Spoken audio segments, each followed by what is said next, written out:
Hi, today I'm going to talk about how I quit my 10-year nicotine addiction. So I started smoking at the young age of 13 and quit at the age of 23. During the lockdowns when the pandemic happened, I saw it as my one and only shot at truly making a big life change, letting go of my vices, the biggest one being nicotine addiction. I had a ton of other really poor habits, right? But nicotine addiction was the one that really had its fucking claws in me, okay? So, yeah, I'm just gonna freestyle spit and tell you how I even got started with smoking in the first place and just the whole shebang, alright? So, like, for as long as I can remember, even like the age of 3, like, my dad would always light cigarettes in the household, and that would include my bedroom. So, for as long as I've ever lived, I always smelled like smoke, right? So fast forward to when I was like 10 years old, I'd walk around the hallways in my school and I would smell like smoke, and people would be like, "Yo, dude, do you smoke?" And like socially, especially like earlier on, like when I was like 10, 11, 12, 13, like I didn't have the best social situation going on for me. Dealt with a lot of bullying and just like felt like an outcast simply because I grew up in like a lot of different. Okay, bit of a tangent. So I was born in France, then I lived in Germany for 2 years. So the first language I ever ended up speaking was German. Then I moved to Dubai, and in Dubai, like my dad had the brilliant idea of sending me to like a really strict Islamic school. So then I started learning Arabic.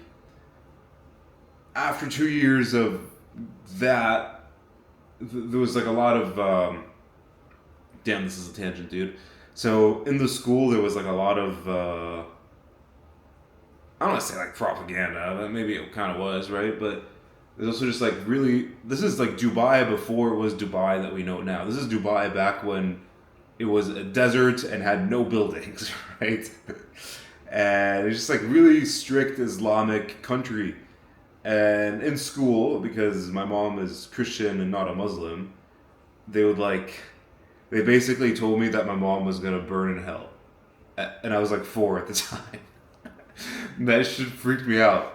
Also, they also told me that I needed to recite like a specific prayer before eating and before going to the bathroom, and that go, if I didn't recite the prayer before going to the bathroom, that the shaitan or a demon was gonna molest me while I'm in the bathroom. So there was a moment where I just like stopped going to the bathroom because I forgot the fucking prayer.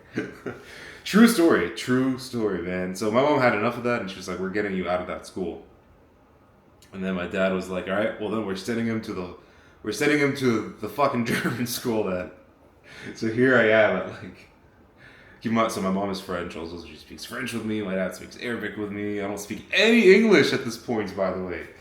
And so I go to the German school, and I'm just like this like confused kid of like I don't know where the fuck I belong because I speak German, but I'm not even German, and like it's like all this like fear mongering with the extreme Islamic upbringing.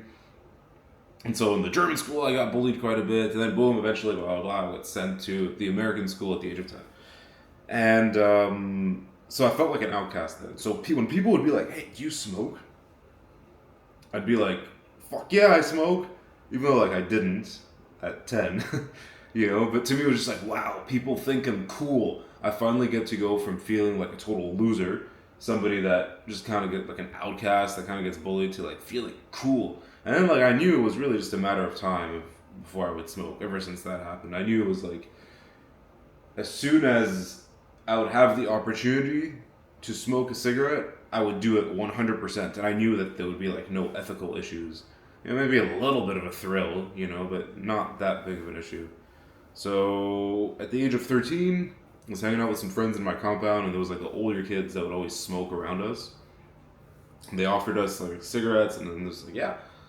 So had my first cigarette at 13, and really didn't bat an eye. And then I basically started smoking like basically every day ever since that moment, because I didn't have to hide it. Like my house already smelled like smoke at all times anyway. So yeah, there was really no hiding that was needed whatsoever. That's how I started. Should we keep going on tangents? Perhaps we will. So, at the age of 13 is also when I first started going to like some house parties and parties at clubhouses and stuff like that. In Qatar, like people usually live in like compounds, so like closed community, and then every closed community has their own clubhouse. And then at the age of 13, or at the time, like people would like rent the clubhouses and throw like parties in there, and there would always be booze. And like I spoke about in one of my other videos, like when you're 13 and you're trying to get alcohol in an Islamic and like a really strict Muslim country, like the only way to do it as a 13-year-old is to get it from a booze dealer. So I also got hooked up with a booze dealer right around that time, and I basically had like my own connect. So it's like these are all things that made me feel like so fucking cool, you know. But it's true, like it really did help a lot socially, you know. Actually, it opened my door to a ton. And I really wonder where I would be today if I didn't go through all these social experiences. Because, to be fair, I did have like some pretty phenomenal times in high school. You know, growing up in Qatar and Dubai, people party, and some people party with a lot of money. You know, like there are moments where I would go on like friends' yachts, and we would just like have the fucking driver or they would hire somebody who like operates the boat. And we just go to like the middle of the ocean and just like booze and just like fucking rage at like 14. It's pretty sick, honestly. But yeah, so I graduated high school at 17.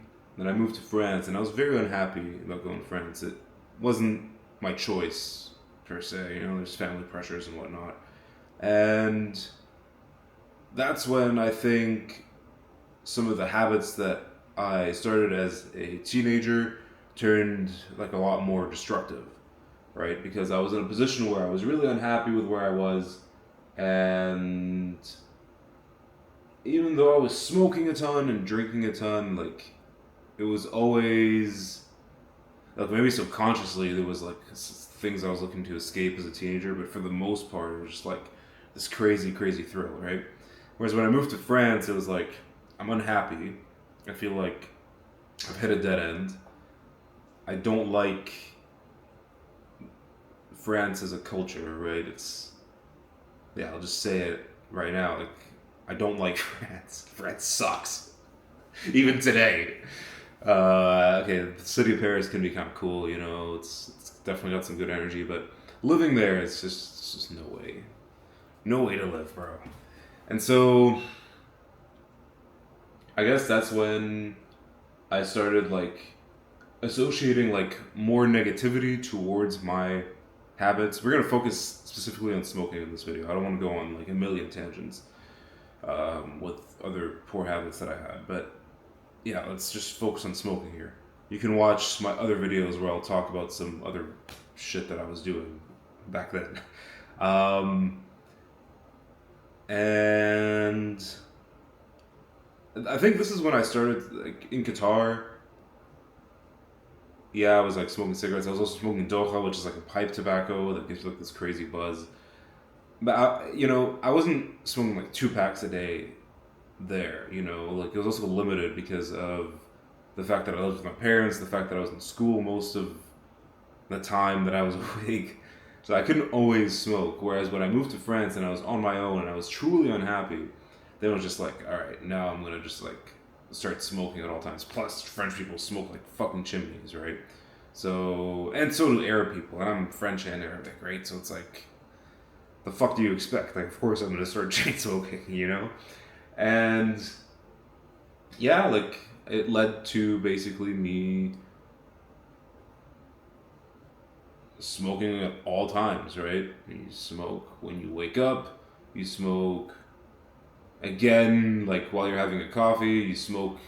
I would have like 3 cigarettes like in my room in between the time I'd wake up and between the time I go to like a lecture for university. I would have smoked already like 3 cigarettes. Then I have like another one before going to the lecture, one during the lecture break, one after the lecture, one before the next lecture, one before lunch, one after lunch. Yeah, and that just like kept compounding and compounding and compounding. And yeah, then my tolerance just became super high, and it was so attached to my identity. Because my identity at that point really was just like coping and escaping my pain, right? I was just in some life circumstances that I was really unhappy to be in, and rather than like taking life by the balls and being like, hey, this is what I want to do, the thing is, I was so lost, like I didn't know what I wanted to do. I didn't have any inspiration in terms of something that would drive me or something that I could work towards. So instead, I was just like, yeah, I'm just gonna run my dopamine into the oblivion, and I didn't give a fuck about my health. I didn't give a fuck about my future. I didn't give a fuck about myself. So if I were to chain smoke, at least it gives me like a little bit of a relief, and I kind of feel better about myself for like 30 seconds, and I don't have to worry about the fact that I just hate my fucking life, right? That was, I think that was also like the subconscious justification that I made when I would quit. When I was smoking. Eventually, I moved to Canada, and then the habit just continued there, and I was still partying quite a bit in my early years in Canada. When I first got my first ever sales job, I was working like a Wolf of Wall Street kind of job where I would wear a suit every day, and not just like, oh, you wear like a blazer with a t-shirt. No, it was like a full-on suit with dress shoes and a tie, and you had to wear the tie like properly. And basically, it was just like one big sales floor. We all had like headset pieces, and we would like do 100 cold calls to like CEOs and some of the biggest like. I worked in oil and gas, power distribution, transmission and distribution. What the fuck else did I work in? I worked in like all these like blue collar industries, and I would basically cold call CEOs and business owners within those industries and try to sell them like a $60,000 package in like one cold call. And it was like the most fucking ruthless sales pitch where you're just like adding so much scarcity and urgency and fear of missing out, and otherwise your competitors are going to take your business, and it's just like, it's pretty hardcore, right? Kind of sick though. Like at the time, I was just like, wow, I feel like a fucking badass doing this, because it really, I think it really taught me the dynamics of power, the dynamics of value, and it's quite eye opening when you speak to like 10 CEOs who like built various like multi-million-dollar companies from the ground up by themselves. Um, but yeah, uh, tangents again. Over there at that job, I was constantly doing smoke breaks. Then I went and got another job. Then the pandemic hit, and then I was like, when I was at that next job, the fact that I was just unhappy for all these years kept coming up. It kept coming up. It kept coming up, and when I was stuck in my own house and had to work from home, it was like, well, you're barely doing this job anyway, right? Because it's like the second job I got, it was just like, I was like barely doing shit. I was barely doing shit. And they were way too chill about things. I went from going to like the most extreme sales job that was like, that was like the Wolf of Wall Street shit, where like everybody was getting fired left and right, but me, I was just like fucking hammering the cold calls, yelling on the phone, telling CEOs to go fuck themselves, to going to like this really politically correct company where it's like all about diversity and inclusion, and if you don't perform that well, it's okay. Like it was too chill, and I was like, all right, like I'm basically getting paid to do nothing. This is my time to quit. This is my time to quit right now. There's a pandemic. We're all stuck inside. I'm not seeing anybody. Like, let me go ahead and remove the emotional band-aid that is smoking and truly face all the bullshit that I've been putting away for so many years. And so, dude, here's how it happened, man. So in that last year, I actually switched to the Juul because I thought vaping would be like a healthier option. So for like the last, I don't know, like 9 months or 8 months, or I don't know how long I was at the Juul. But dude, that shit was so much worse because I just like basically every waking, I want to say every waking hour, but it was like even more than that. It was like every waking 5 minutes that I had, I would just constantly be hitting it, right? Just constantly be hitting the Juul. like at all times, especially like when we were like when I was like working from home, I was just like constant, dude. I was going through 2 Juul pods a day, right? Which is a fuck ton. It's the equivalent of 2 packs of cigarettes a day. And there was a time where I was actually before that almost going through 2 packs of cigarettes a day as well, right? So it's like I guess it kind of makes sense, but um. The day I quit, I went through 2 full Juul pods, and it wasn't even 11:30 a.m. And I was like, all right, this is it. I had to try to quit. Not really tried, right? I would just kind of do a few hours without it. But I tried to quit a few times before, and then it never really worked out. But then something fucking hit me, right? I was like, all right, I've been trying for all this time. I want to fucking quit now. And so it was May 13th, 2020. It was 11:30. I hadn't even had lunch yet. I need to cut this part. Okay, so the day that I quit was May 13th, 2020. It was 11:30 a.m. and I had gone through 2 Juul pods. And I got rid of my Juul and I was like, all right, I'm going to the pharmacy and I'm going to get some nicotine patches and gum and I'm finally going to quit. And so I told the pharmacist about me being serious about quitting, and he was like, when's the last time you smoked? I was like, 5 minutes ago I went through 2 Juul pods. He was like, you're not fucking ready, dude.